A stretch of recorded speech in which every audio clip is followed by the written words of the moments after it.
ahead. Yes, I mean, if it's okay with help logistics and the speakers, we can proceed. Yeah, sure. Let's not let the other participants wait. Yep. Okay. And Okay. let me start by welcoming everyone. Thank you so much for joining us in this focus session C4, Investing in Supply Chain Preparedness Lessons from Multi-Sector Engagement by Help Logistics, IFRC, and the Philippine Red Cross. I feel really grateful that I will have this opportunity to be your host for today. And since we will spend the next 1.5 hours together, and some people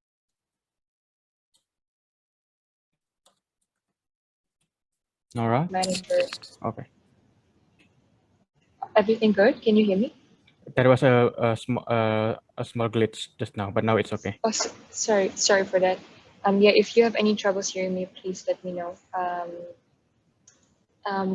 So let me repeat again. I'm Nora, and I'm a project manager at Help Logistics / Kuna Foundation, and I'm with our Singapore office, and I'm currently based here in the Philippines in Manila, where I'm right now, actually. In case you have not heard about us, Narath, one of my colleagues, will introduce our foundation to you later on in his session. And I'm looking really forward to this, and I hope you will have lots of fun with us today. Also, I hope everyone is safe no matter where you are right now. I hope you make yourself comfortable because we had a little surprise for you. Please welcome the Philippine Red Cross Secretary General Elizabeth Zavalla, and let us hear what she has to say regarding today's focus session. Merit to you. This will be a recorded video. Buhay from the Philippines. It is with great honor and pride to welcome each one of you in this year's Humanitarian and Emergency Logistics Innovation Expo.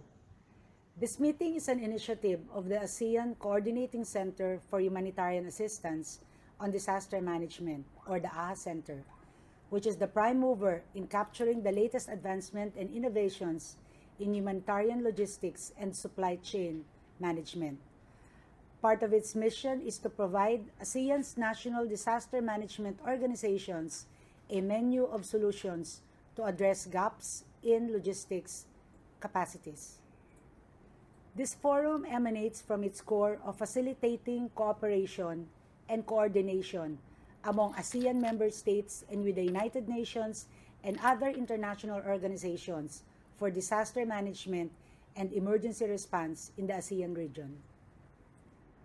Together with other Red Cross and Red Crescent societies around the region, a meeting of minds can showcase intellectual discussions on the emerging innovations and networking among humanitarian logistics practitioners, vendors and suppliers, and the wider humanitarian community in the region.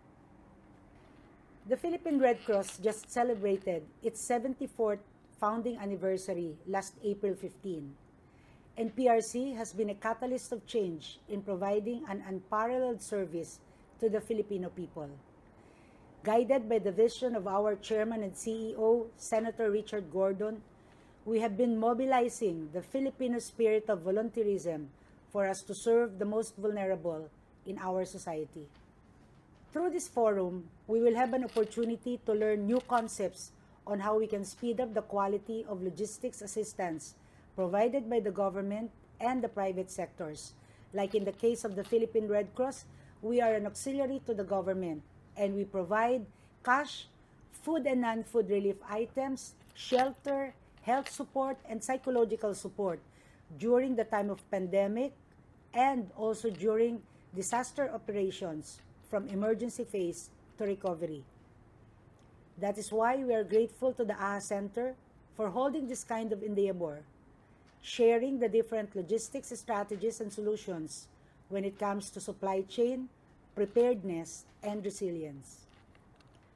Together with all the organizations that work day and night to be of service to others, I would like to acknowledge and commend the many men and women who compose our volunteer services, who devote their time and effort to support us in extending assistance to the most vulnerable. Their efforts and dedication are really beyond our expectations. The success of any organization lies in the dedication and commitment of every member. Thus, in the Philippine Red Cross, our volunteers, supported by our logistics and our information technology, it makes us to become always first, always ready, always there. So on behalf of the Philippine Red Cross, I congratulate AHA Center again, and I hope that the attendees will have a fruitful learning and sharing on logistics preparedness. Thank you and have a good day, everyone. I really hope you enjoyed this welcoming session. And of course, I would like to say a huge thank you again to the Secretary General Zavalla for delivering such wonderful and really powerful message. As she said already, basically the objective and the purpose of this focus session is to kind of start your appetite on each of these topics, and hopefully this will stimulate you to have discussions with us later on, or even beyond this session. I would like to present our speakers in today's topics, and I hope you're hungry for some new insights for today's menu, which is the following. So starting with Narath Bhusiri from HELiX Logistics, who will be sharing an overview of multi-sector engagement in humanitarian operations and supply chain preparedness. The second session will be facilitated by Amy O'Reilly and Alex Franklin from the Humanitarian Stabilization Operation HSOT and UK aid funded program implemented with Palladium. And they will be sharing basically practical concerns and solutions with private partners, suppliers, and donors. Please take note that this session will be recorded to the really early hour right now in the United Kingdom. Followed by a presentation by Marc Erik Lim from the Philippine Red Cross on practical concerns and solutions with volunteers. Then we have the practical concerns and solutions with collaborations of humanitarian and governmental agencies. This will be presented by Holmes from WFP/Logistics Cluster and by Juan from IFRC. I hope I pronounced it correctly, but I doubt it. And last but not least, it will be a session by me on success criteria of the investment in logistics preparedness to strengthen collaboration. Next slide, please, Narath. So these are kind of the house rules. Please feel free to share your input later on in the question answering session. So I'm kindly asking you to write down your questions either in an old-fashioned way with paper and pen that you might have in front of you, or feel free to just add the question in the chat on the right side. I'm sure that the brainstorming during the question answering will be valuable and beneficial for everyone. But without further ado, let us begin, and I would like to hand over to Narath, a colleague of mine from the Singapore office. Narath, over to you.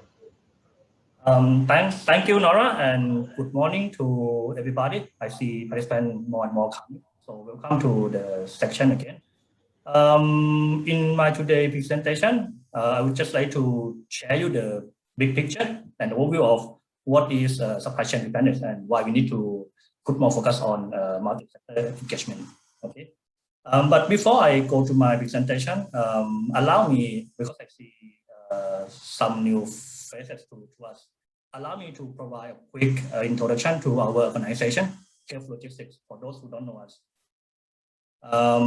Yes, we are a program of the foundation, Kuna Foundation, and this is the founder, Mr. Human. Okay. In the foundation, we focus on non-commercial activities, including logistics, and HELiX Logistics, we are covering that non-commercial logistic activities. Yes, we don't own any operation. We don't have any supply chain network. We don't have facility or resources, but we rather work closely with those who own operation. For example, WFP, Philippine Red Cross, IFRC. we work closely with them to ensure that the supply chain is very efficient. Okay, preparedness initiative is one of the focus of our health logistics in the past recent years. And we have now 5 offices in different regions, the headquarters in Switzerland, and then we have 4 regional offices, one in West Africa, Senegal, another one East Africa, Kenya, Middle East, Jordan, and Nora and myself, we are located in Singapore, representing Asia, South Asia, and the Pacific region. But currently, Nora working from Philippines.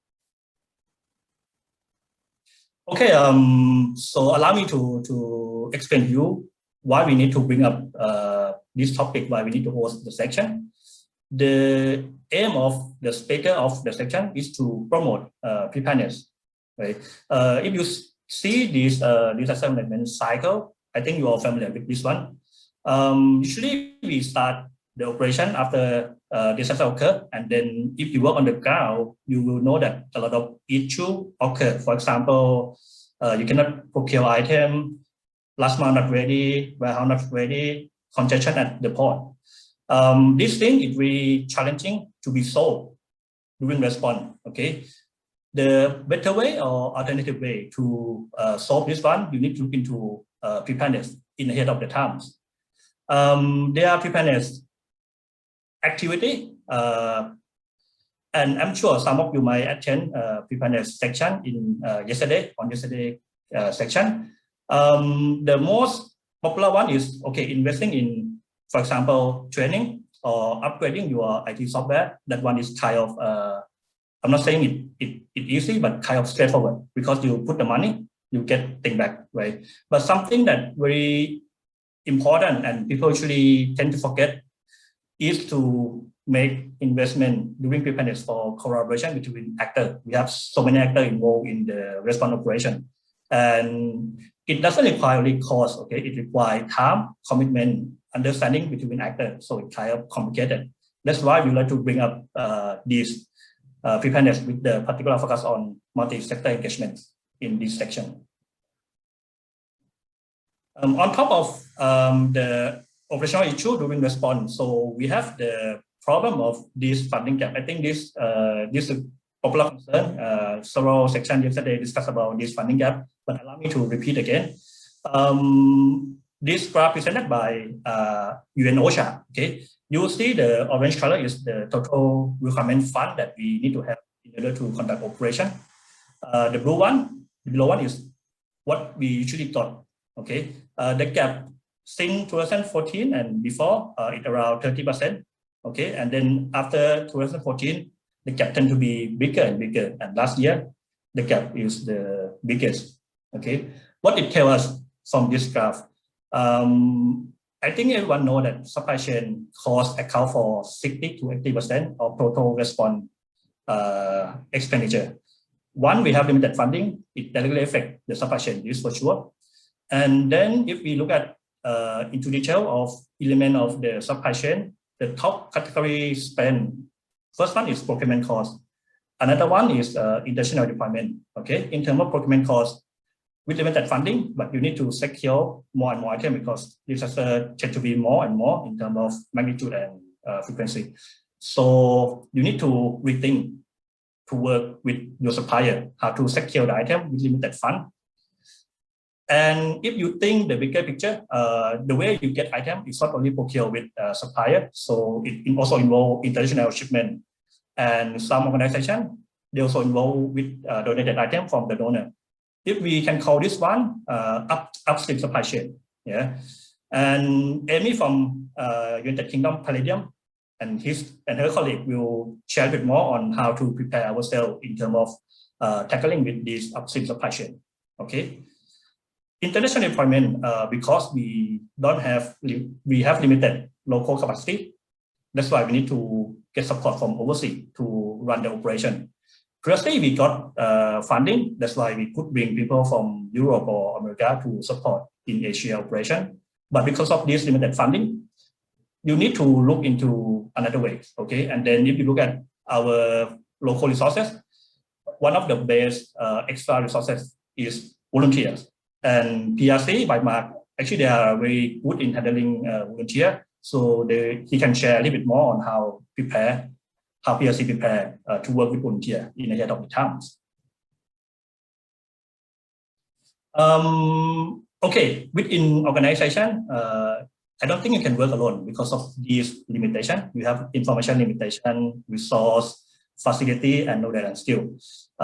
Previously, you might get support from your regional office or headquarters in another country or regions. But because of limited funding, first of all, because of the pandemic, restriction of travel, and to be more effective, you need to look into local support as much as possible.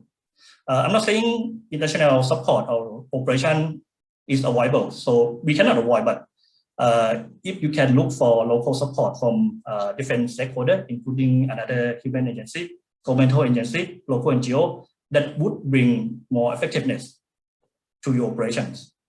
And Marc and Aaron will share more on how you can conduct localization and collaboration with other stakeholders. Okay, this one is the supply chain preparedness framework. I think it's one of the well-recognized one, presented by Professor Wasanhoff in 2006. Yes, I think some of you familiar with this one. He mentioned that if we put $1 right now, day one, and then after some time, when disaster occur, you conduct response operation, you can achieve $7 saving in returns. This one, I think all of you know, but what I would like to point out in our section is Professor Wasanhoff mentioned that, okay, you need to have smart investment. First of all, you need to cover end-to-end supply chain, okay? Starting from assessment, procurement, international transport, local transport, warehouse, and distribution. You need to remove bottleneck from your supply chain. Otherwise, you cannot go faster. You cannot have cost minimization. And also, the way you invest smart way, you need to cover the main element of your supply chain, which is stockpiling, your manpower, your process, and the way you engage with actors, including upstream supply chain and local actors. So you cannot ignore or forget this thing, okay? And just to give you, we get a big project with Philippine Red Cross. That's why Nora sitting in Philippine Red Cross office right now. We try to prove the hypothesis of Professor Wasanhoff. This one is the result from desktop analysis 2 years ago.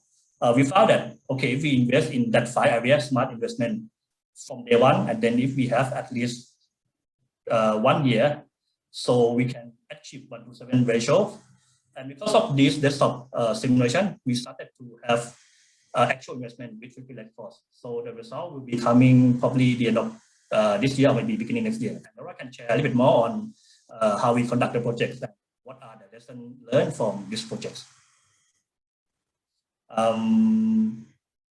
My last slide, key takeaway, you have to change your way of working, okay? We put more focus on preparedness in ahead of the time.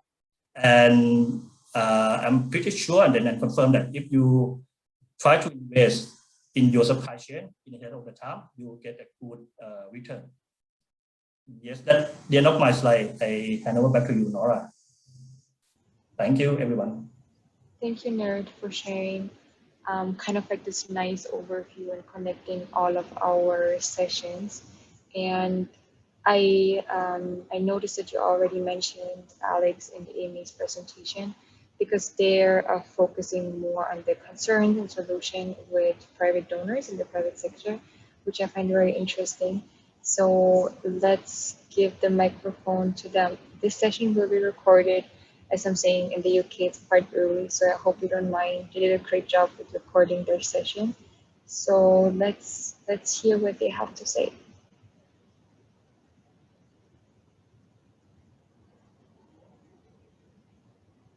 See, it's loading. All right, enjoy. Good morning, or good afternoon, or good evening, depending on where you're joining us from. Thank you to HELiX Logistics for giving us the opportunity to talk to you today, and to ASEAN and the AHA Centre for the HELiX initiative. My name is Amy O'Reilly. I work as a commercial lead on the HSOT project, which is the Humanitarian Stabilization Operations team. Myself and my colleague Alex Franklin, who is the supply chain manager on the HSOT team, will be presenting to you today. HSOT is a project team run by Palladium International Limited for the UK Foreign, Commonwealth and Development Office. Alex and I are part of the procurement and logistics team within that, responsible for implementing direct operational support to humanitarian global disasters. Today, we're going to talk to you about private sector collaboration, and that's private sector with donors and private sector with private sector collaboration within supply chain. For us, this means building supply chain resilience through our preparedness aspects. So supply chain resilience consists of trying to increase your capabilities whilst reducing your vulnerabilities. We will look at how we try to anticipate and resist disturbances within the supply chain, and then how we try to respond and recover from those disturbances. We'll look at the difference between normal disturbances and abnormal disturbances, looking at examples from recent experience in the COVID scenario, and we will look at how to develop proactive readiness for the disturbances, looking at the difference between implementing those at enterprise level and at your supply chain network level. And then finally, we'll look at how we develop supply chain resilience with our upstream partners and share it with our downstream partners. We hope that the main takeaways that you'll take from the presentation today is a deep understanding of your supply chain network and how to look at who your critical suppliers are and where you can add extra flexibility in your supply chain. And the key takeaway from today, we hope, will be a message of collaboration is incredibly important to developing resilience in your supply chains. So at this point, I'll hand over to my colleague, Alex Franklin. Thanks, Amy. Good morning, all. So to start with, I'd like to go through what Amy mentioned in the opening slide about normal disturbances versus abnormal disturbances. Effectively, normal disturbances are those day-to-day challenges that you witness in your supply chain operations every day versus the abnormal ones, which are the bigger problematic disturbances. Effectively, from all of these disturbances, the impact, for supply chains are delays and ultimately price increases. However, for us in the humanitarian and emergency relief world, it also relates to human suffering that these delays and price increases lead to these disturbances. Using COVID-19, as we've all witnessed and still seeing, we can see that the impact on the supply chain of this COVID-19 has been affecting both manufacture and transport. With the manufacturing, we've seen suppliers having reduced staff for their operations and reduced supplies for manufacturing products. All of these are impacted within the supply chain. On the transport side, we've seen border closures, we've seen aircraft being grounded, and therefore less availability in the transport market. At the same time, we've seen the airlines re-rolling their particular aircraft type. So from being passengers, they're moving to both being combination, so passenger and freighter, increasing the availability of these airframes, but in turn, this is increasing the prices. The kilo rate has doubled on some routings, as you will be aware. On the other side, the sea freight side, we've seen container shortages. There is an impact that all the containers that have been used are sitting around in different ports where they're no longer able to be reused again. So there's this misalignment, and then which leads to less availability for containers and again, increased prices. On the demand side, COVID-19, as you will have seen in the markets, has created a lot more requirement for personal protective equipment, oxygen generation equipment as well. And particularly in the UK, there was an increased demand for toilet roll. It meant that a lot of supermarkets in the UK had run out of toilet roll packs, because everybody had stockpiled their own items. Now, taking it onto the humanitarian supply chain that we work in, you know, we see these normal disturbances, but we also see abnormal disturbances as well. For example, on the supply side, a hurricane or a cyclone event may damage the supply chain infrastructure that you require to bring goods in. At the same time, during those events, your other partners and other organizations will be reaching out to the same supply base for those core relief items. When you look at conflict and insecure environments, road networks can be blocked based on security situations. The clearance procedures change based on the scenario and situation as well. And of course, you might see reduction of your relief through theft and wastage. So these are the supply disturbances that we witness in humanitarian supply chains. But on the demand side, of course, the impact of the event itself also increases the demand, and the geographic spread of where the demand for relief items is very varied and spread. Moving on to the next slide, so supply chain resilience and how you can prepare for these normal and abnormal disturbances in order to be able to anticipate them, resist them, respond and recover from them. And what's key to this is that you need to leverage your supply chain partners in advance to be able to overcome these disturbances. As Amy mentioned in the initial slide, to do this, there's two ways. You reduce your vulnerabilities, so it's getting to understand your supply chain and who is involved and identifying where there might be weakness. At the same time, it's increasing the resilient capabilities. So it's redesigning your supply chain network to increase flexibility and redundancy. So it's design it to be effective. And then of course, there's collaboration with your suppliers and partners to improve the communication and coordination between the partners. And it's installing agility, that is improving visibility and velocity. It's seeing when a disturbance has occurred or is occurring, and then being able to implement activities in order to anticipate, resist, respond, and recover. And then, of course, it's supply chain risk management culture and installing that within all of your partners within the supply chain. It's enabling them to understanding the risk and vulnerabilities and the impacts. And the next slide, before I hand over to Amy, is just to highlight the best way to identify weaknesses and increase resilient capabilities is actually upstream. And on this, I'm going to hand back to Amy for the next slide.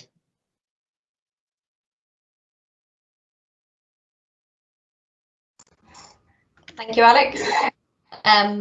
So I'm just going to talk about now some practical examples of how we implement that upstream resilience. For us, as Alex has described, there's three main streams. So in network design and building agility into that, the areas that we look at are diversification, so trying to maintain multiple sourcing options within our supply base, redundancy and substitution, so we maintain access to production, storage and transport capacities, and if any of those are affected by the disturbances, then we're able to substitute in other options at each stage. We'll look at contingency inventory, that falls into both your stockpiles. So we have a main hub in Dubai with smaller regional stockpiles, either sitting with our supplier base, as we do have in the Asia region, or perhaps at port authorities as we have in the Caribbean, or otherwise in distribution centres globally. Another aspect of contingency inventory was a lesson that we took from the Philippines cyclone Haiyan, where airports were overwhelmed by cargo. It's a familiar story in the humanitarian supply chains. So it differed as they were at the time. FCDO now invested in preparedness there by working with their private sector partner, us, to procure air cargo handling equipment such as K-loaders to be able to quickly offload aircraft and bring the capacity of the airport back up to a good operational level. So Palladium continue now looking after and maintaining that equipment for the FCDO and investing resources in terms of staff training and in suppliers who are able to operate the equipment and transport it quickly to an area of need. And we've continued using it to this day, most recently, I think, in the Indonesia earthquake. The next thing we look at is rationalisation. So for us, that means having specifications agreed in advance, and that is with your suppliers, with the inspection agencies who are going to be looking at it, and with the donors themselves, and also the implementing partners, so everybody's aware of what it is that's coming.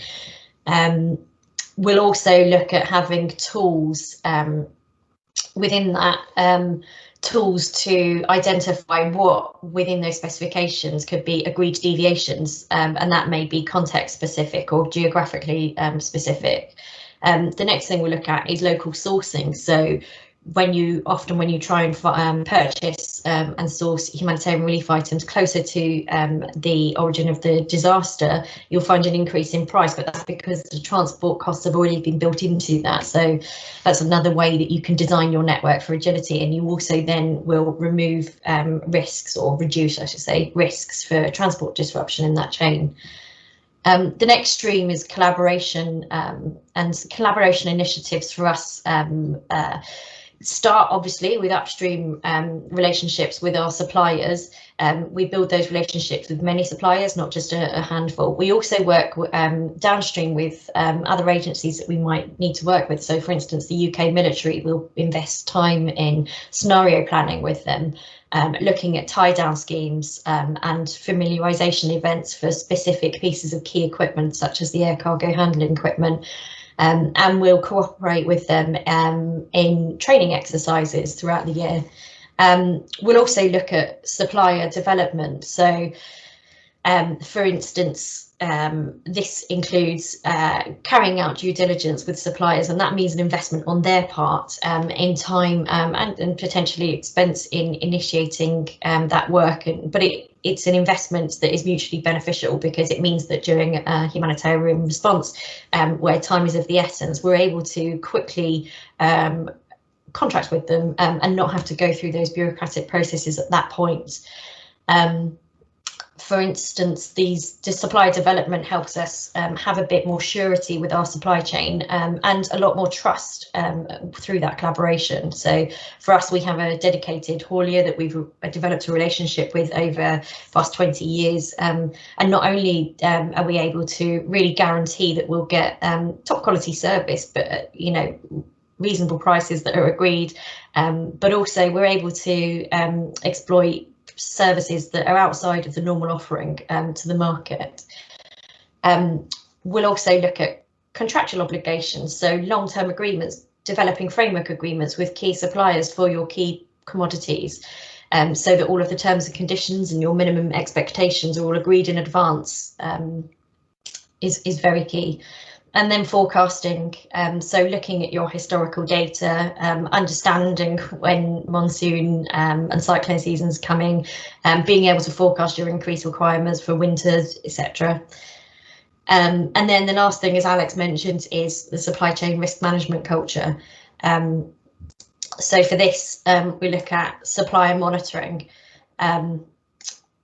That is looking at horizon scanning and carrying out monitoring visits to our suppliers, identifying risks with them and working with them on scenario planning. So, for example, that takes an investment on our part and their part to collaborate together to carry out those scenario plannings. Example of such is us working with airlines and air brokers who are going to be carrying the emergency medical hospital, field hospital, which we look after on behalf of FCDO. So we'll look at load planning. So we're aware in advance of exactly which boxes are going and pallets are going to go on the aircraft when, to increase the resilience there. And then the last thing is supply chain mapping, which Alex has mentioned already. So there's mapping and monitoring and sharing that information with your upstream supply chain, but also with the donors, with the bodies who are going to be carrying out the distribution of those aids. It assists with visibility all the way through the supply chain, and just having kind of awareness of public holidays or religious holidays within your supply chain, things that are going to affect and normal disturbances that are going to affect the delivery. So that is the end of our presentation. Thank you again to Help Logistics for the opportunity to talk to you today, and to the IFRC as well, and our Health Centre and ASEAN. And our contact details are at the end of the presentation if you have any follow-up questions. Thank you very much. Thank you so much. I think Amy and Alex did a really great job with stressing the importance of preparedness, and also how the humanitarian sector can work with the private sector, which is usually very interesting because the private sector and the humanitarian sector, they're quite different.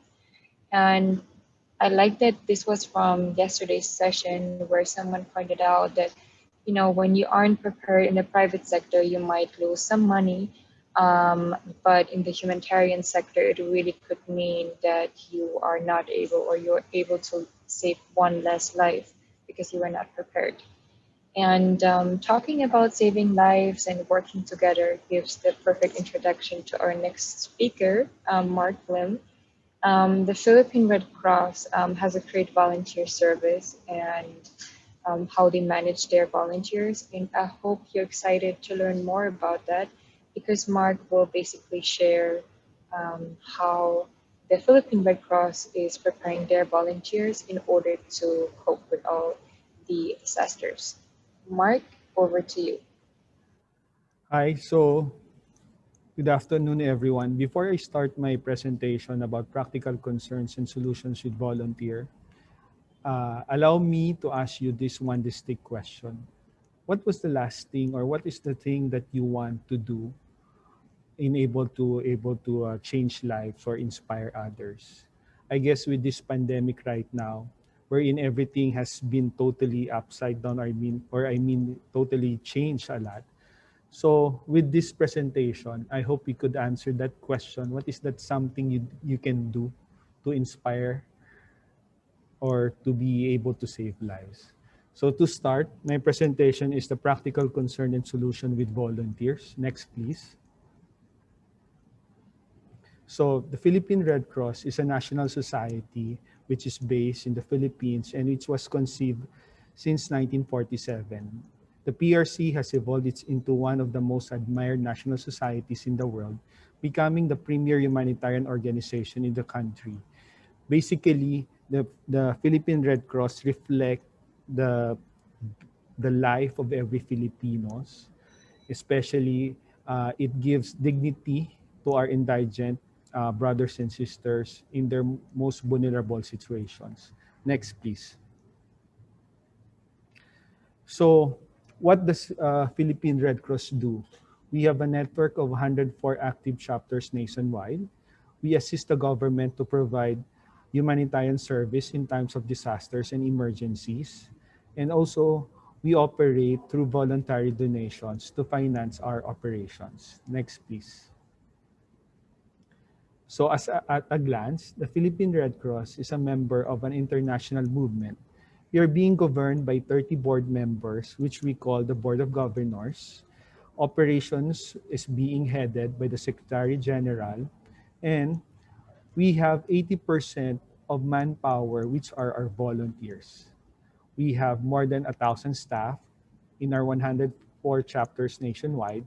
And again, we are funded through public donations. Next, please. So this is our organizational structure. We are fortunate to have the vision of our chairman and CEO, Senator Richard J. Gordon, and also this is our Secretary General, Ms. Elizabeth Zavalla. You can see from the national headquarters down the line, we have the chapter offices and the services office together with the sub-chapter office and the branches. Next, please. This is what we do. In numbers, as of April 15, 2021, we have catered 1,467 ambulance services. For blood, we have served or provided 74,097 units. For shelter, we were able to build 151,643.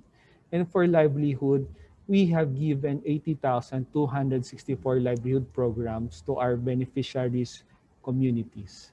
Next, please.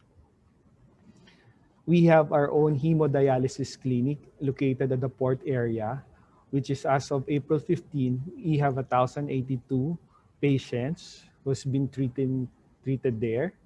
We also have gave 6,435 basic life support and first aid trainings. For the missile response, we have vaccinated 193,241. Also, we had a dengue response, which we have served 7,183. What is our dengue response? During the time when there is a dengue epidemic within communities around the Philippines, we help government hospital by increasing their bed capacity. We build field hospitals to accommodate the influx of patients.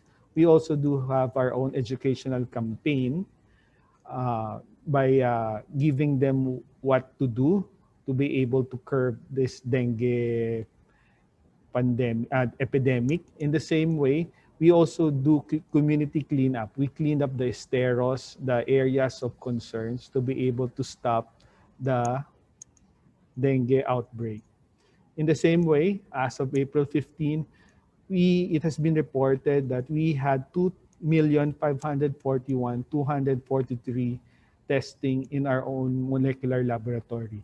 I'm happy to share with you that as of yesterday, by the numbers, we already reached the 3 million mark in our testing. We do believe that we need to do more testing in order to identify areas of concerns.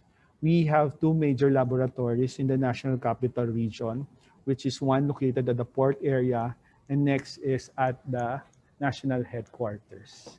Basically, among those laboratories who is accredited by the Philippine government, we also have the laurel to share with each and every one of you that we are the only molecular laboratory that is accredited to do RT-PCR testing with the saliva program. So basically, this is what we do. Next, please. So with all Red Cross societies around the world, one distinct program that the Philippine Red Cross have is the RC143. So if you can see, what's 143? So for us millennials, 143 is I Love You. So Red Cross I Love You program. So this is the name of our formal volunteering program. Next, please. So what's the program goals of Red Cross 143? Basically, it promotes a culture of self-help in communities. By how do we develop that culture? We need to develop a formidable network of Red Cross volunteers able to respond rapidly and efficiently during emergencies and disasters. Next, please. So the RC143 program is more on empowering the communities. In the Philippines, as we are considered one big archipelago contained of three major islands, the Luzon, Visayas, and Mindanao, we need to have volunteers that can be our eyes, our ears, our mouth, our hands, and feet. Because with the basic unit of our society, the barangay, we need to empower communities. We need to give them the power to change their locality, because basically that will help us unite all islands within our archipelago. Next, please. So what is the Red Cross 143 program objective? So basically, it has a composite team of 1 leader and 43 members in every barangay. It creates a 44 on-site take charge volunteers, which are trained first to prepare, to know, to report, to respond, and first to provide relief and recovery and rehabilitate while waiting for the help coming in from the national headquarters. Next, please. So RC143 volunteer database, we have 170,932 Red Cross volunteers right now. Next, please. In order to have a COVID-19 volunteer response, we also have a strong 10,562 volunteers being mobilized for this COVID-19 pandemic. And I'm happy to inform the team that we have an 1158 helpline, which has assisted almost 171,797. The helpline is a one-stop shop line that can help you with your anything about COVID-19, such as hospital referrals, counseling, also making follow-up of your test results, etc., etc. And then that helpline has been manned by 333 volunteers, helpline volunteers. Next, please. So what's the advantage of the RC143 program? First is this is risk and damage reduction, coordinate quick onset response and assistance, and also the availability of blood supply. Even in a massive disasters, RC143 volunteer can still assist and manage. Also, the voluntary program is it's a facility of tracing during the aftermath of every disaster, and also it's due post-disaster family visits to check on the family individuals. And also, bottom line is the development of more resilient communities. Next, please. So what is the Red Cross volunteer management? So to be able to put an operative voluntary group, we have this management wheel, wherein it supports the Philippine Red Cross in reaching its goals and objectives in terms of volunteer management.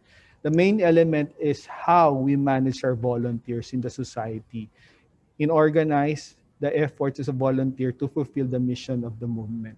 Next, please. So what is volunteer mobilization? We want our volunteers to take care of our indigent Filipino brothers and sisters. In order for them to be able to do that, every volunteer has a valid and active PRC membership card, which in turn, they are insured with our own membership accident and assistant benefit card. Also, they are asked to wear their ID card. Without no card, we don't have any deployment. Every volunteer is being prepared holistically. So we have our own volunteer orientation course, and also we provide them personal protective equipment. And also we also share to them our terms of reference, the mission order, and also in this time of pandemic, we give them prophylaxis medications and even RT-PCR testing to check for their well-being. Next, please. So Red Cross 103 volunteer mission is to help, again, community resilience. We do believe that when we empowered communities, they need to be resilient. So even though we are not here, they are being trained to predict, to plan, to prepare, and practice for disaster. The objective is to help them to be able to cope, mitigate, provide relief, and recover effectively in the shortest possible time. Next, please. So what's the 4 Ps of PRC in relations with the disaster risk and reduction management between our Red Cross 143 volunteer? Next, please. So the 4 Ps, I guess this is my takeaway or my thoughts that I can leave to each participant here. We need in every or before every disaster, we need to predict. By predicting, we identify hazards, vulnerability, and capacity of our own community. In the same way, when we know the hazard, we will able to identify what areas within our community that is highly prone, and also we will identify the possible affected families. And in order to do that, we were able to do or map out our own and hazard risks for the community. Next, please. After predicting, we need to plan. What is planning? We need to inform the specific families and persons of the hazard and risk that they might be exposed during an identified calamity or disaster. And also, we need to identify what is the safest place, what is the safest haven, and that is identifying our evacuation centers. In the same way, we need to have them have their own emergency numbers to call in case an emergency or disaster happen within their community. And also, we need to check on what are the resources within the community to be able for them when we go next to prepare. Next, please. So what is preparing? So prepare is the early warning using flood watch, and as much as possible, we give them whistles to give signals, and also we train our volunteers. We disseminate information to the communities about the coming in disaster for them to be able to evacuate to the nearest possible safe space. And also we give them safer access of equipment for the communities in response of disaster. We also map up volunteer resources available. We need to have a roadmap, an action map in case there is a disaster, enable to mobilize all those go team or responding team. And also, at the end, we need to update relevant data for the chapter to be able to ensure timely information, which can be, which includes family profiles, diagrams of housing sites, etc., etc. Next, please. After we predict, we plan, we prepare, we put into practice. I guess the best way to reduce a tragedy or a disaster is we need to conduct drills and simulations in our workplace, in our own community. And also, it is advisable to coordinate with your local barangay or organize drills and simulations that can be conducted twice a year. Next, please. In the end, behind every achievement of the Philippine Red Cross is its formidable network of volunteers that it able to provide humanitarian assistance to every Filipino needs. I hope before I start this presentation is, in our lifetime, we need to do something and also to pay it forward in the things that we have. So I guess that is my presentation. Thank you for listening, and thank you for inviting us. Marc, thank you very much for delivering such a great and powerful presentation. I think I speak for all when we say that we're impressed by all the braveness and all the passion of the volunteers, especially during these hard times of the pandemic, which can be really scary. And me being on the ground here in the Philippines, I can see the contribution of the volunteers, and it is great to see that PRC is able to maintain this large network of volunteers. So thank you, Marc, for your session. Thank you, Nora. Thank you. Yes, and how is it to work with other humanitarian agencies and governmental agencies? Well, this is a session which will be hosted by Erin and Juan. So Erin and Juan, I will hand over the microphone to you. Over to you.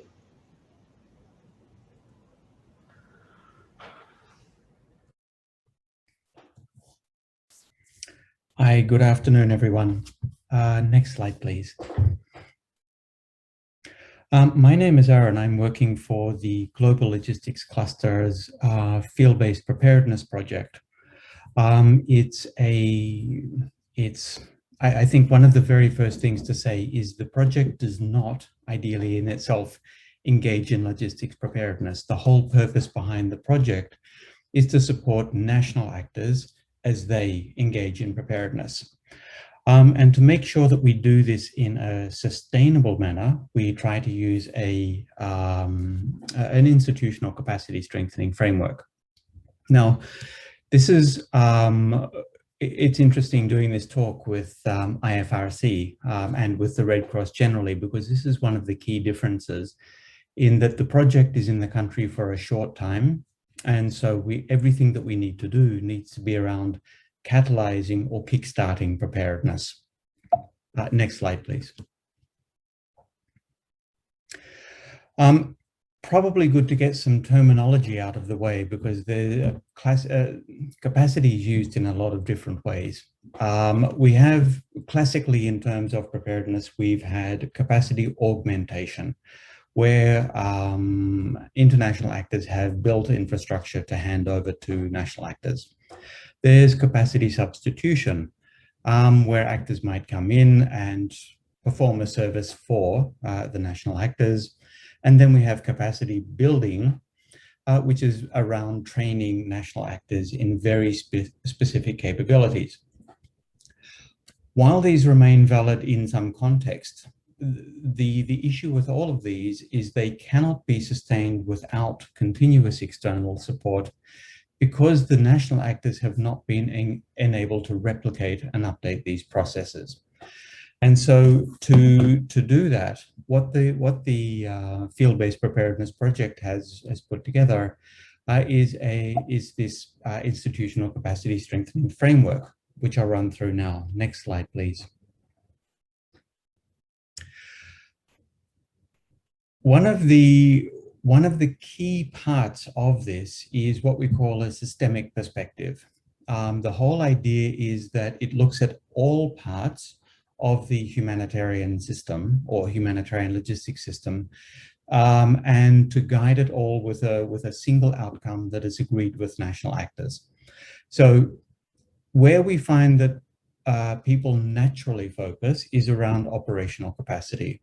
But what we try to do with this framework is to say, we also need to be looking at what is the regulatory framework in the country? How do the institutions talk to each other? What are the planning and financing mechanisms to make sure whatever resources we have can continue to be funded? And engagement with other actors. We've heard a lot of conversations around collaboration throughout these last few days. The key thing about this systemic perspective is it all sits under one overarching capacity outcome, and that outcome is defined, agreed, and led by the national actors. So it's not the project coming in and saying, this is what needs to be done. The project comes in and it supports the NDMO and the other actors as they define what they would like to see happen as a result of this. Next slide, please. And the key way we do this is this idea of enabling. Rather than doing for, which is the idea behind capacity augmentation or capacity substitution, for example, we really look at doing with. And so what it does is puts the national actors front and center for every aspect of the process. You can see on the right-hand side of the screen, for example, when we talk about capacity building or training, it really fits into one very small part of the overall picture. So the framework looks at what are the aspects that actually need to be considered. This is the determined demand and the development of an outcome statement. You have the building of the capacity. Then how do we make sure that that capacity is retained within the organization? This is looking at things like terms of reference, salary structures, other incentives. How do we make sure that that capacity continues to be available? This looks at, for example, the development of curricula and and systems for online learning, for example. How do we make sure that these capacities continue to be modernized and updated as contexts change, particularly in light of climate change, let's say? And then how do we make sure that all of these capacities that we've put so much work into, how do we make sure that they contribute to the organization's overall mandate and focus? Next slide, please. So this is all very theoretical. How does it look when we get on the ground? And what we do is we start with a generic rollout like this, and then it gets customized to how the national actors would like to see. I think the key innovation here is the fact that we recognize that after you go through these earlier steps and you come up with a national action plan, it's that little box sort of in the middle, then we've allocated, there's a whole period of time around advocacy for resources, advocacy for communications, so that this action plan really has a base of support, so that as the NDMO starts to take that forward, that there is buy-in from all of the actors who will be supporting it. I want to draw your attention very briefly to two things in here. You can see on the screen there's a box called Baseline, Conduct a Capacity Needs Mapping. And then on the far right-hand side, there is Compare Baseline. And this is you look at the system, the capacities in the system at the beginning of the project, you look at it repeatedly over time, and this gives you an idea of how the overall system is changing. Next slide, please. So this is really important for two reasons. First of all, by conducting this capacity needs mapping at the very beginning of the process, it gives us an idea of what are the areas that really need to be focused on. Again, it's not the project that's doing the capacity needs mapping, it's the project supporting the national actors as they carry out the mapping. And then when you compare that over time, you can start to see what is the systemic change that is happening. The capacity strengthening framework that we do recognizes that when you compare a system at this time and a system at that time, things will have changed, but we don't know whether or not our project made any contribution to it. So the other part of the evidence base that this framework offers is tying the individual work that the project supports with the overall systemic change. Next slide, please. If you're interested, the entire base of documentation around the framework and how we're rolling it out is available at this link, logcluster.org, preparedness.ics. That's it for my very brief presentation. Very happy to take questions. And I haven't got my contact details, but we can arrange it there. Thank you very much.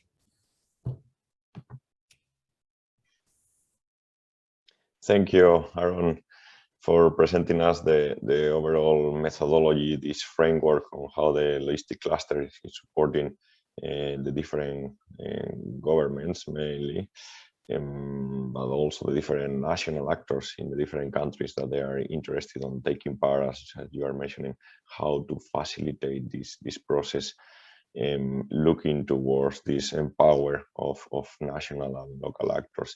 From the IFRC, the International Federation of the Red Cross and Red Crescent Societies, where I work, let me take you to two practical examples among the different networks or forums of different actors where we are collaborating and engaging with other humanitarian organizations and governments. Let me bring you with two specific ones as a way of exposing during the HELiX how to join forces with others to prepare for more predictable responses.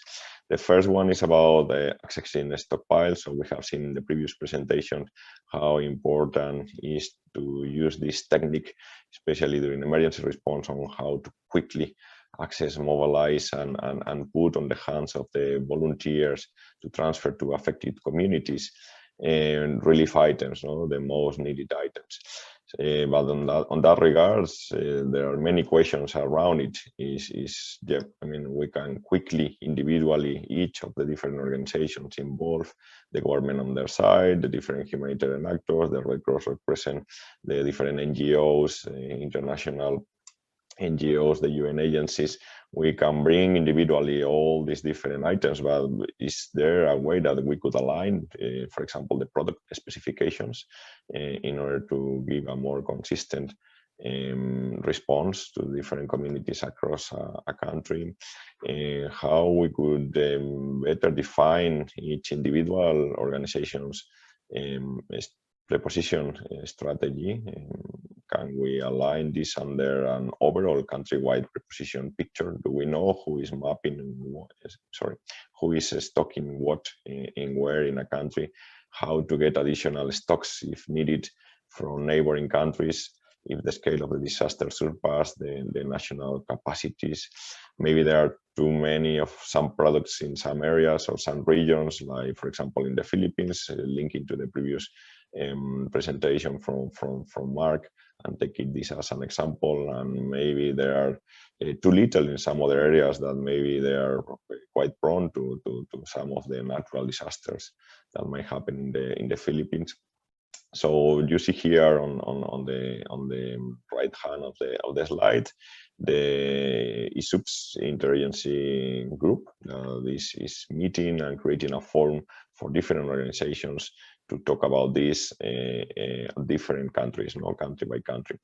Another concrete example is about whenever a country needs to bring goods from outside, the different organizations, they don't have enough stocks, the suppliers, the market cannot provide quickly with the needed items. How to quickly mobilize these goods from outside? Through pre-agreements with suppliers, we can do this, but they need to cross borders. So how to quickly cross the borders in a specific country? There is another specific group talking about that. Is the impact working group, is importation and customs clearance together. You see also the link in the slide in case you need additional information. Maybe if you go to the next slide, Narath, and continuing with the importation of goods, just to picture many people consider that we need to cross customs, and it's the customs officers the ones that they release our goods. But this is just only the tip of the iceberg. There are so many governmental agencies involved in the importation of goods, normal trading goods, but also for specific humanitarian organizations. And there is the National Disaster Management Agency, there are the Department of Agriculture for food-related items, there is the Ministry of Health for medical items, there is the Ministry of Foreign Affairs, the Ministry of Trade or Commerce, the Tax Revenue Agency, if we have facilitation through tax exemptions for humanitarians. All these governmental agencies, they need to sit around a common table and start discussions in order to how to streamline the process. Because customs officers, at the end of the day, they are implementing many on behalf of all these governmental agencies, their regulations in each of the different countries in order to say, this shipment and these containers, they are in compliance and they can be custom clear, and the goods, they can be taken out from the border and then go downstream for distribution to beneficiaries, or not, they are not yet in conformance and they have to still remain at customs, which is what we are trying to avoid, preparing beforehand the disasters in order to make this as smooth and as quick as possible in the times when they are needed. So I think I will stop it in here with these two specific and concrete examples. There are many others, but bottom line is, prepare before the disaster requires to engage with all these different stakeholders, and then trying to create the forums in order to all together identify through simulations and end-to-end process in order to identify together which might be the bottlenecks and try to identify together which might be the solutions. And this has to be done country by country. What might work in one country might not work in the next one. So let me leave it here, Nora, and pass the floor back to you. Thank you so much. Thank you so much, Juan and Aaron, for leading the way to my session. It is really great to have WFP and Logistics Cluster and also the IFRC represented here. I know if you have any questions, any more questions for Juan and Aaron, also for the other ones, feel free to write your questions in the chat box. I know they have lots of knowledge and they would be definitely happy to share it.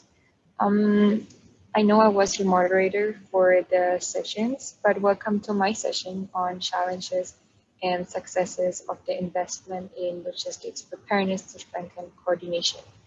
And basically the objective and kind of the purpose of my session is to share all the knowledge and lesson learned that we gain from designing, but also executing this project in the field of preparedness. And I'm sure that preparedness was probably the word that all the facilitators said the most. So I hope you're excited for that. In the next couple of minutes, I will basically showcase what our project is all about, how it's done, and I think most importantly, how I believe also how it's different from most other projects. I'm not sure if some of you joined the session yesterday, but Jonas Stum from our foundation already introduced this project. He did it more from an academic point of view, and I would like to introduce it more from a practical perspective. So the name of the project, you can see it already on the slide. It is a preparedness and investment and impact measurement project. And I think the first point that I would like to point out is basically the approach of our preparedness project, because we believe in the cycle approach. And what I mean by that is basically this end-to-end cycle. And in the infographic, you can see that basically you have the step-by-step on how to execute this project. So let me please walk you through it. Next slide, please, Narath. Starting with the first one, it says data-based problem statement. And what does it mean? As you can remember, hopefully, my colleague from HELiX Logistics, Narath, already introduced our organization, and he also shared these results with you. And I'm sure you have heard them already a lot of times, that studies have shown that when you invest $1 in disaster preparedness, an average of $7 can be saved in disaster response. Then there is another study that you probably also have heard about, that 60 to 80% of relief budget and costs are logistical activities. And when you kind of mix these two studies into one key message, I can point out that the supply chain is a backbone of humanitarian operations, and they have this tremendous potential to make the aid more efficient and more effective. So the first lesson, which I think is so important, is the database problem statement. Have a base, have a gap that you identified, and don't just do a project, just do a project. You have to make sure that you really document the problem, you analyze it, and it will also help you in the future to have directions, and it will also be the motivation throughout your whole project. What I should point out as well is that the beginning of the project is eventually also hopefully the end of the project, because you want to make sure that you solve the problem. I'm sure you have heard all of this before, but is it true? Does it work? How does it work in reality? Well, the history of our project and how it all started. Let me show you this on the next slide, please. So, thank you. So since a few years, the IFRC was basically looking for ways how to measure the impact of initiatives of project activities that really can strengthen national societies and their capacities. And for that reason, IFRC established this partnership with us, HELiX Logistics, not only to provide financial support, which I find really unique because we also provide this technical support. In 2018, we had an initial study which was executed together with the CUNA Logistics University, and they indicated what I just mentioned before, that in theory, when you invest in the preparedness, you could have a return of investment 7 times in future emergencies. So this was kind of the beginning of the project, and the next step, which I think is probably the most interesting one after this theoretical study, is to check in reality the measurement of such impact. And how did HELiX Logistics and IFRC do this? By implementing a project with and for the Philippine Red Cross, and that's also the reason why I'm currently here in Manila, in the Philippines, in the headquarters of the Philippine Red Cross. As you can see, the method that we are using is another lesson learned that I can really share with you today. Prepare your project, do your homework, really analyze the project to make it more successful. And I think having this comprehensive cycle and approach, in including on the one side the academia, but also the practical world in really executing the project, really can move change, and with change I mean preparedness, forward. Narath, please next slide. While I'm talking about the project, I would like to inform you that it was designed around this framework by Van Bassenhoff. This was also shared by Narath, so let me do the link here again. The model, as Narath already said, showed that by investing into these 5 elements, which is, you can see on the slide, pre-positioning, human resources, HR processes, supplier engagement, as well as local actors, can bring significant time and cost savings. The whole project is divided into these 5 activities. However, please note that all of these activities are really not isolated from each other, and they impact each other, which is actually also a great thing. But you know, structuring the investment into these elements really helps to break down the complexity of this really big project, and it will also help later on to measure the impact of all of these activities when we have this structure. What I mentioned already, and I would like to say it again, you can really receive a bigger impact if you invest in all of these areas and discuss really what your implementing organization needs. Kind of discover together with your organization what their needs are, and consider context here, because not each country is the same. And I think this was also mentioned in the session yesterday, which I would like to repeat, where the speaker was saying you cannot just go to a country and tell them what to do. And I think this is so true. So please take note of that. Invest in all of these 5 areas to have this complete set and customize to get basically an option from this whole menu of options that suits the organization or these national societies where you want to basically boost their capacity. I already mentioned the word impact here, and impact is certainly another key message. Make it sustainable. And what do I mean with sustainability? Well, the next slide will say a little bit more about that word, because you can see basically the general setup of all the activities. 1 second. Yep, here we go. Perfect, thank you. We have an input, of course, that's the investment activity, followed by an output. And as you know, an output are those results which you can achieve immediately after implementing an activity. But you want to make sure that this output eventually translates into an outcome and into impact.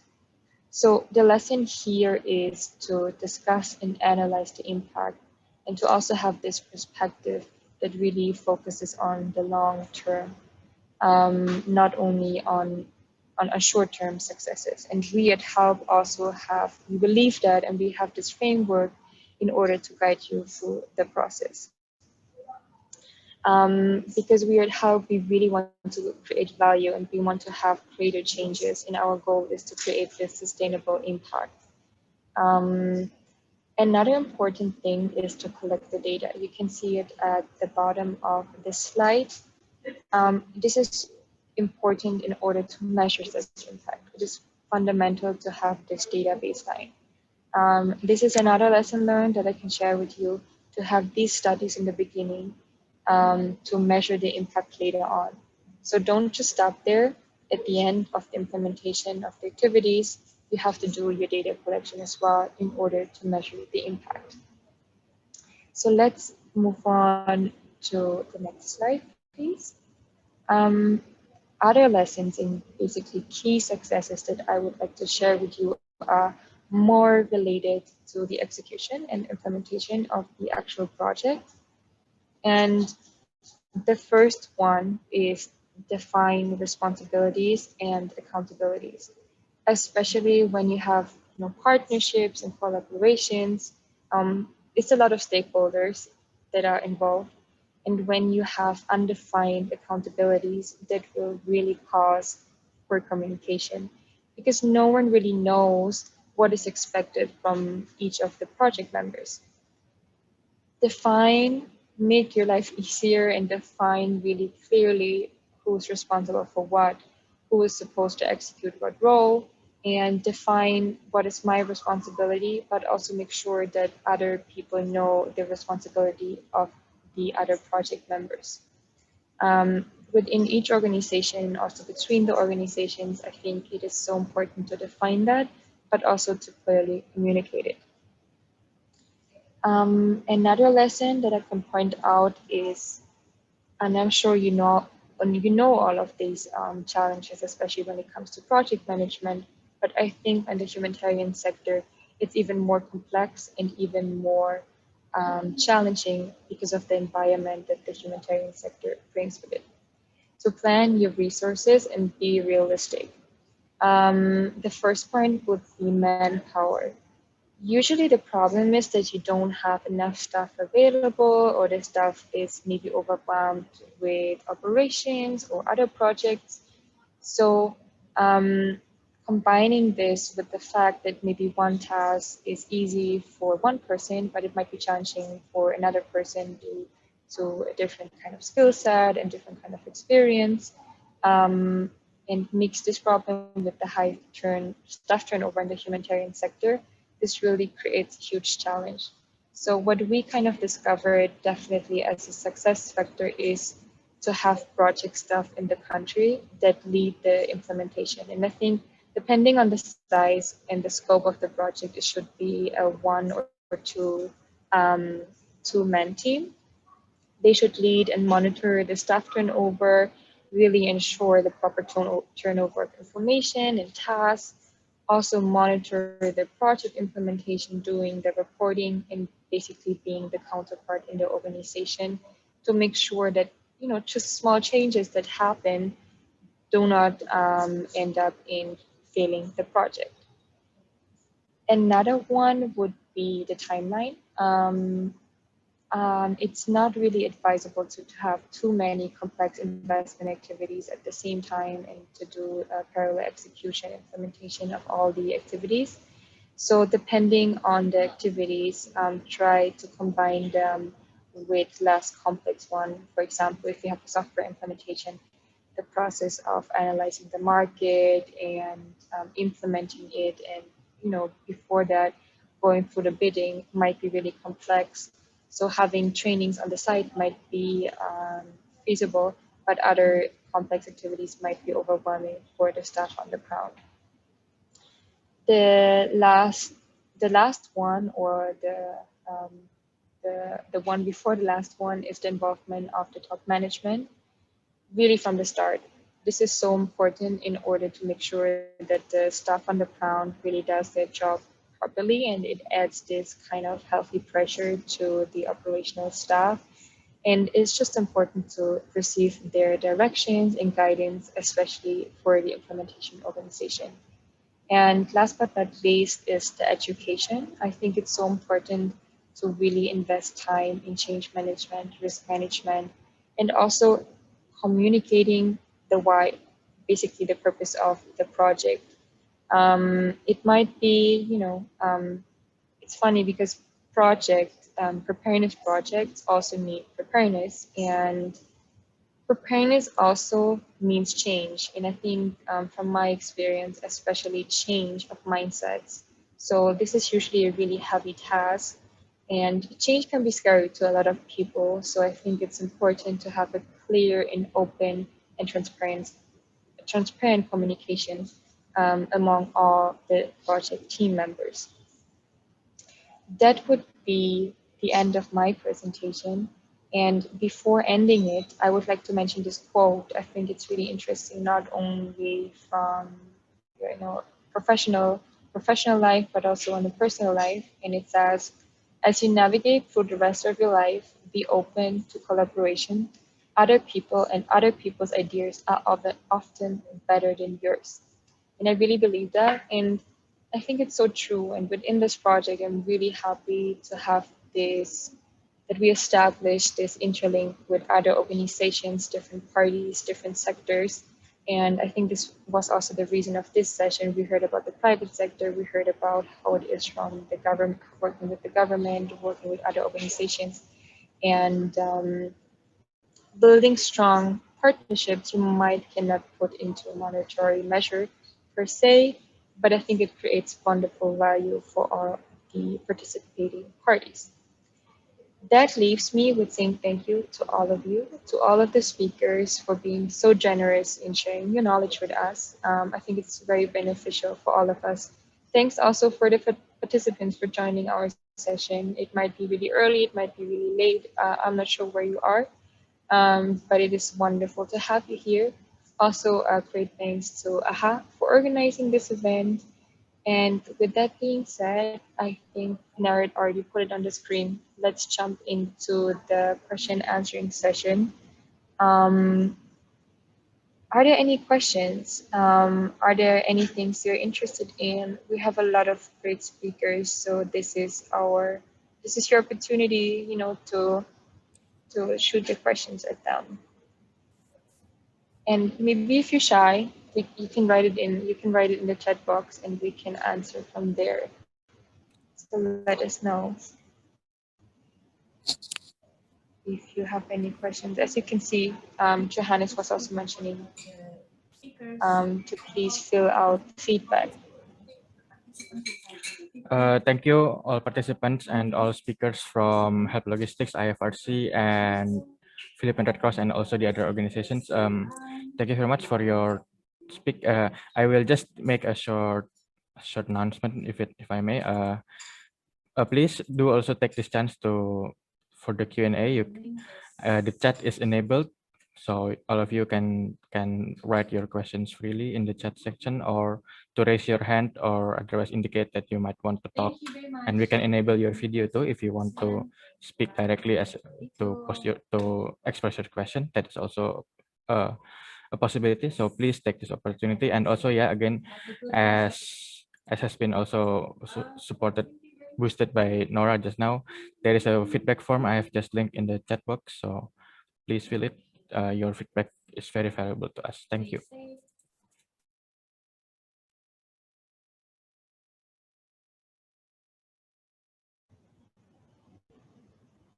Maybe while some people are still thinking about questions, we can take the group picture. What do you think? That will be that's an excellent idea. Participants, please note also that I have allowed all of you to enable your wait a minute. Okay, so you can now all of you can start your video, and we will take a group photo session. I'll be in touch with you through the email. Thank you very much. Okay, wait a minute. Okay, I will wait a bit more. I will wait a bit for all people to enable their video, and then I will take the screenshot. Please do so. Please, we would like to commemorate this very precious moment for all of us.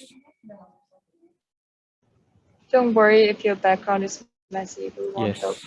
I think should be very normal now in this age of the Zoom usage. Exactly. We have understanding. Yes. Okay. If it's okay, we will take the picture now. Sorry, wait a minute. So in 3, 2, 1. 3, 2, 1. Okay. Thank you very much for all of your presence here. It is very valuable to us. Thank you. Thank you, everyone. So please, we still have some remaining time. Please use this opportunity to have a Q&A with our great speakers. Thank you.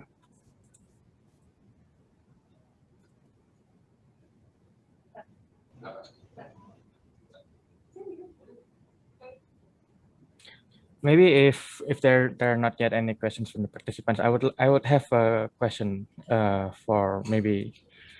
I have my own curiosities also about the disaster management.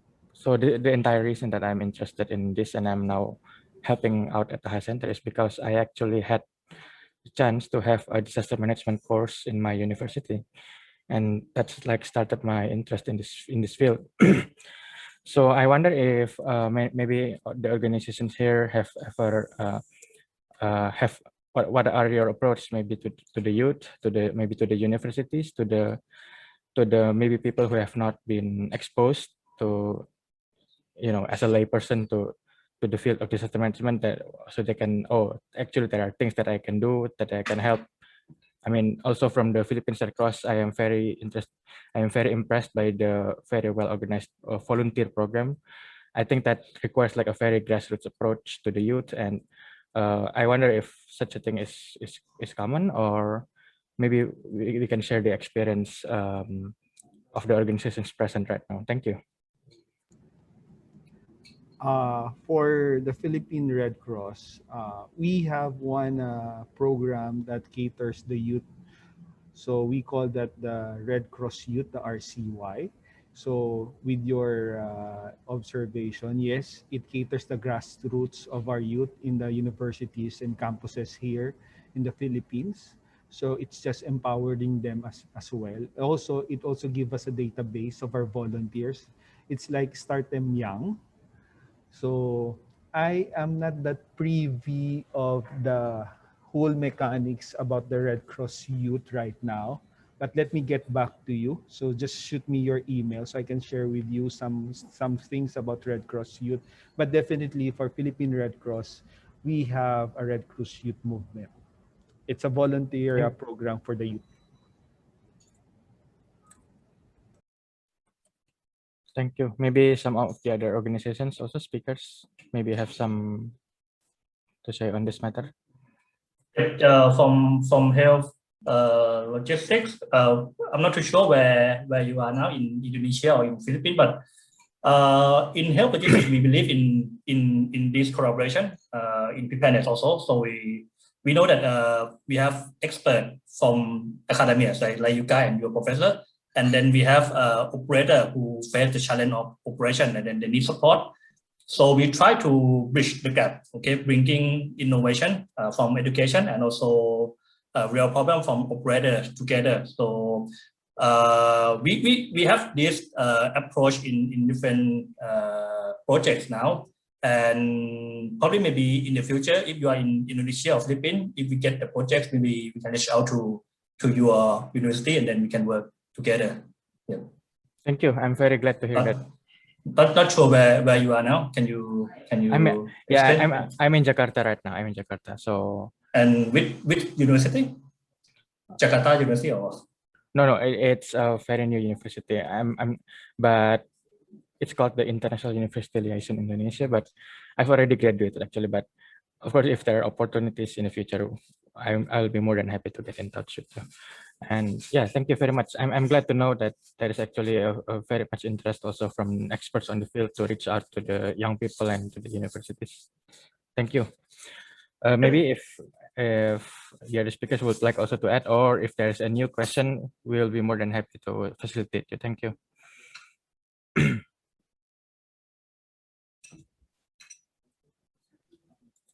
I'm happy to speak if there's a few minutes.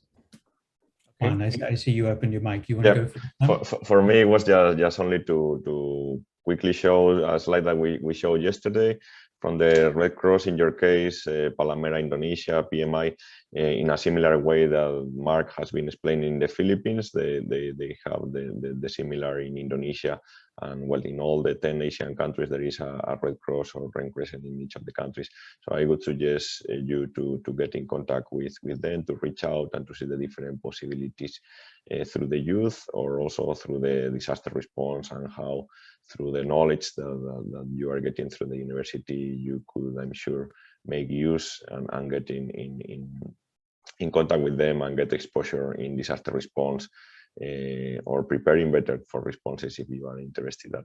So I just wanted to point this out. And Aaron, back to you on the floor, sorry. Thanks, Juan. Just to say, from the perspective of the field-based preparedness project, we try to engage with academia at two levels. First is making sure there's academic rigor around the capacity strengthening approach itself. We're doing some work with Lund University on that. And second of all, with the rollout of the project in country is where we try to tie in very closely with academic institutions there to make sure that any kind of supply chain, humanitarian supply chain, is embedded into international systems. So that's how we look at it. Thank you. Thank you very much. And okay, I will perhaps hand it over back to Nora if you would like to continue a bit, or if we are going to conclude the session soon. Well, what I wanted to say is definitely also it's so nice that young people are interested in joining the sector. I think I would kind of claim myself to be still young as well. So I also decided for myself to join this sector after university, and it has been really great. I met so many amazing people, and I'm so happy that throughout these different programs from different organizations that hopefully we can encourage to bring more young people to the organization. And thanks for showing your interest, Johannes, and also thanks for being a great technical support. We had difficulties, so thanks for being, for staying calm and for solving the problem that we had at the beginning and throughout this whole journey. I can see that there are no questions. Maybe everyone. Please. Is there a question? Oh, sorry, from Mr. Paul. I can see I can see I can see your message, Mr. Paul Kapundan. Would you like to enable your video so you can perhaps talk, or should I just read your message? I think you can. Oh, sorry. Please, you can now enable your voice and video, Mr. Paul.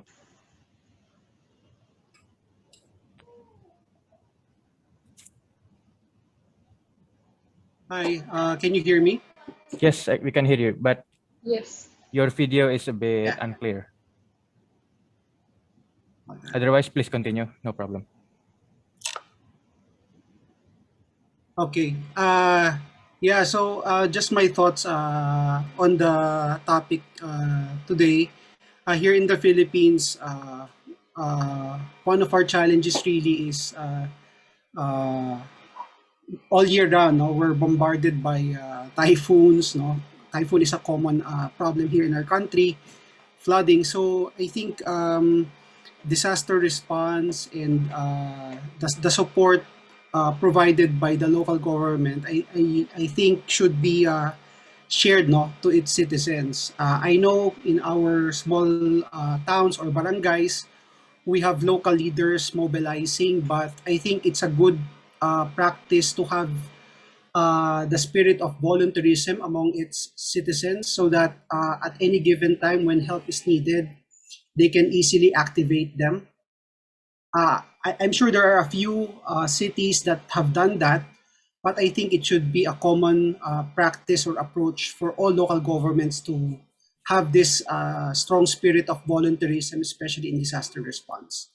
And one thing that we can do is really put this as part of the community activity. Let's say you can have sessions across different groups in the towns or barangays, so that everyone is on the same page in terms of how to deal with certain scenarios that may affect them later on. Thank you, yes, thank you, Mr. Paul. Your words are very valuable to us, and especially very insightful also with the situation. Thank you.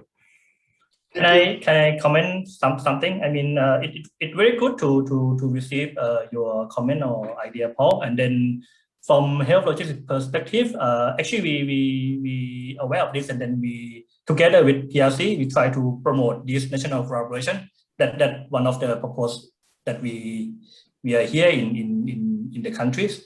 If you are in Philippines, I think you're familiar with DSWD, OCD, and some other agency like the WP. So we try to bring these people together, and then we try to have the platform for each of them to share share their expertise and then knowledge transfer to other people. For example, PRC, very good in volunteer, they can share to other governmental agency, DSWD or OCD. Yeah. Okay. Wait for a while, so we work closely with them, and then we try to come up with this type of platform for knowledge sharing. Thank you again also for your answer, Mr. Narath, to the feedback.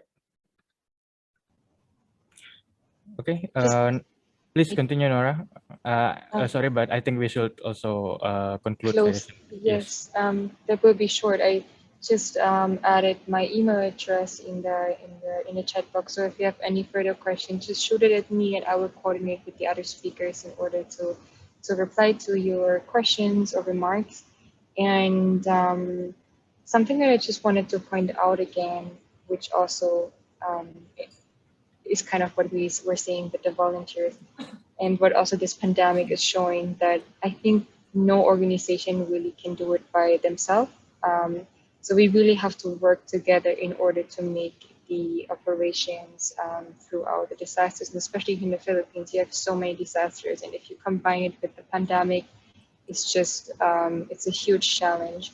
So let's work together, but in order to work together, you really have to be prepared and know how to communicate and how to coordinate.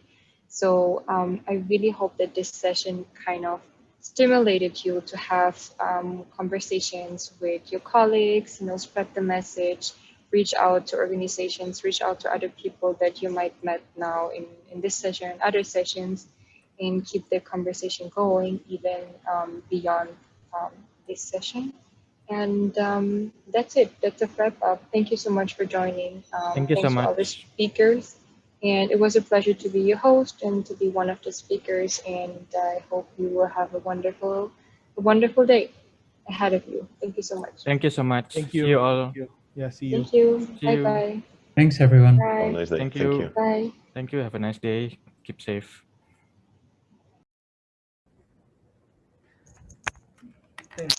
Thank you.